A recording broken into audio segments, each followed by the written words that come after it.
Okay, so if you're going to download Gimp, go to gimp.org and hit download right here. It's pretty simple. It'll always give you the most recent version, and then every once in a while you might need to update it or something if they have a new version. And a few things might be different, but I haven't really noticed. My phone just went off. Impossible. So then, that's not Gimp. Where did Gimp go? Oh look, there's a picture. So Gimp will come like this. You might not have the dialog on the right, but you will have the dialog that's on the left and this little thingy. So you can say File New and use one of the templates, and you could do that, or you could create your own sizes and like pick inches or picas or whatever you want to use to measure the size of the image. You could say OK. Or you can open a picture you already have and say Open, and then just pick whatever picture and wait for it to open.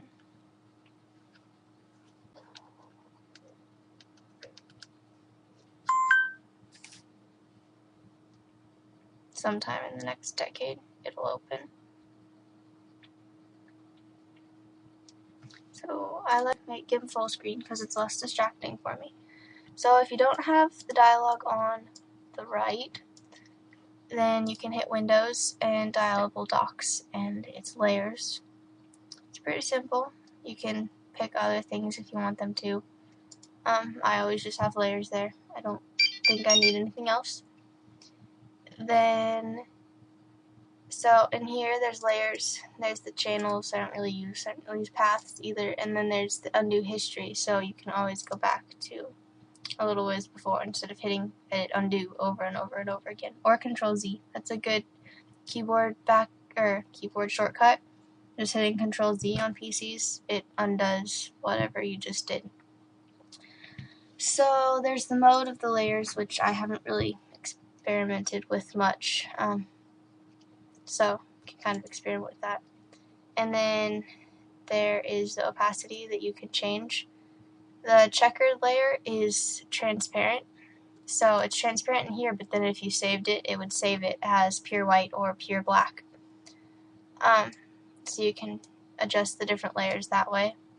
Then there's this little eye right here on the layer that if you click it, it makes the layer, you can see it or you cannot see it. It shows you a little image of the layer, and then it shows you the layer's title. If it's bold, that means that when you erase, it'll erase to the background color. And if you right click and say add alpha channel, it won't be bold anymore and it erases to transparent. So if you had something underneath, you could erase away the top layer and see what was underneath. Then there's new layer right here, so you can hit new layer, and it always makes the biggest, as big as your file size is the size it makes the new layer. You can also change that or change what it is. So like I can make the new layer white or foreground or background color, or transparent, which I like to use transparent the best. And then to move the layers around, you select the layer and then you can hit the arrows. So you could say I want that one to go down, and it just moves the layers. You can't see anything in the new layer because it's transparent. So there's that. You can duplicate a layer by hitting this button, and it makes a copy of it and titles it with the same title with copy afterwards. And then if you want to get rid of a layer, you can select it and hit the trash can, and it goes away. Pretty simple. Then over here, there's rectangle select, which selects a rectangle. If you don't want a fixed aspect ratio, you can uncheck fixed, and you can just select whatever size you want. If you do want fixed, you can change what's in here. So I could say like 8 by 10, and so then it would be 8 by 10, and I could change portrait or landscape, and so I can make it landscape direction, and it scales it for me. If you want to make a selection go away, you can hit select and none, and selection goes away. There's also the ellipse select, which does the same thing, but selects a circle, or whatever shape you make it be, and generally round. You can make the selections feather the edges, and so if you like filled a selection or something, it wouldn't just have a hard line around the edge, it would kind of feather out, hence the name. Then there's the lasso, which is free select, so I could just like select my lips and I can just draw whatever I want to select. I haven't played with all of the tools over here, so I can't explain all of them, but they're here. There's the move tool, which is just the little arrows, and you can move whatever layer you click on. So that's kind of nice if you're working with multiple layers. There's a rotate tool that whatever layer you have selected, when you click, you can either drag it to rotate it, or you can like pick what angle you want. So if you want an 180 degrees, then it just rotates it for you, and you can hit rotate and it will do that. Then there's the scale tool, which if you click on the layer, you can scale it, or you can put in the actual pixels or inches or whatever you want and hit scale, and that'll work. I haven't played with those. The text, you hit the font by you hit this button and you can change the font. You can change the size and how it's measured. You can change the color. It'll always select the foreground color, which is right here. You can click on that to change that. And then you can specifically change the text color too, instead of having to change the foreground color as well. It doesn't always stay the same. And then you can rectangle select where you want to type and type. And it shows up. It creates a new layer every time you do that. So if I made another text box and said you, then there's two separate layers. One is hello and one is you. So I'm going to make those go away. Then there's paint bucket, which is kind of simple. You can have it fill with either color that is foreground or background, or you can select a pattern and just click whatever layer you're on. It will fill the entire layer, I think, if it's transparent in one color. If not, it might just fill that one color selection. I haven't played with the paint bucket too much. There's the gradient, where you can select opacity again. You can pick whatever gradient you want. Some of them are very seizure-inducing, like nauseating headache. I don't like that one. Some of them, like the flare ones, are made to look more or less like a lens flare in film. Or not a lens flare. Light leak. So you can select it. This check mark moves which side gets which side. And then the beginning and the end, just make it show like end is where it would be completely transparent, so it looks more or less like there's a light leak there. You can play around with this stuff, and it affects the direct layer.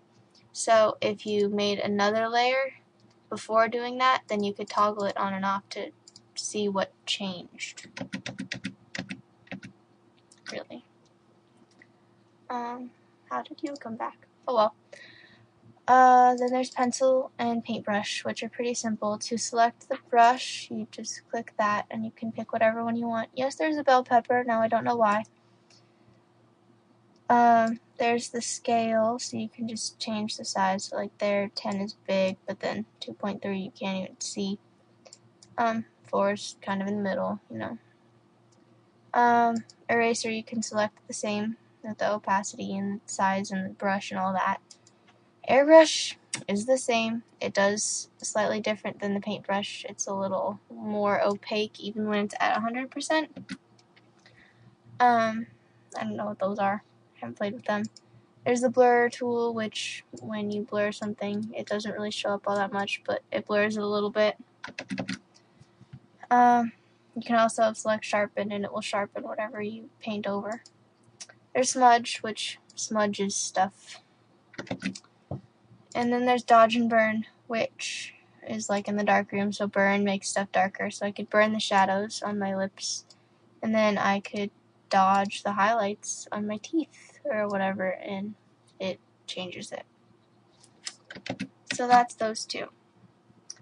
And then I already said, but you can click on those to select them and change the colors around. There's a bunch of different tabs for the ways to select colors, and then it'll keep the most recently ones used here.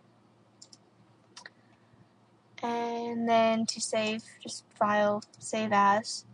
If it tries to save it as an XCF file, that's Gimp's ending or file type. So like PSD is for Photoshop, XCF is for Gimp. It will save everything. If you have multiple layers, it will save the layers, and it can only be reopened in Gimp. So then if you reopen it in Gimp, you have all the layers and you can continue adjusting the way it is. If you save it as JPEG, like this one I will do, then you can hit save, and after changing the file name, so you don't override the original file, and then it'll come up that there's transparency or some reason that it needs to be exported. So just hit export. Sometimes there'll be two different ones you can select, flatten image and merge multiple layers or something like that. Either one you can pick. It doesn't matter which one it is. They both do exactly the same thing. And then just hit export. And then you want to drag the quality up to 100%. Sometimes it'll make it be lower, but then it's just lower quality. So make the quality as high as you can and hit save. And then it saves it. So that's kind of the basics of simple things in Gimp. Yep. Oh. Adios.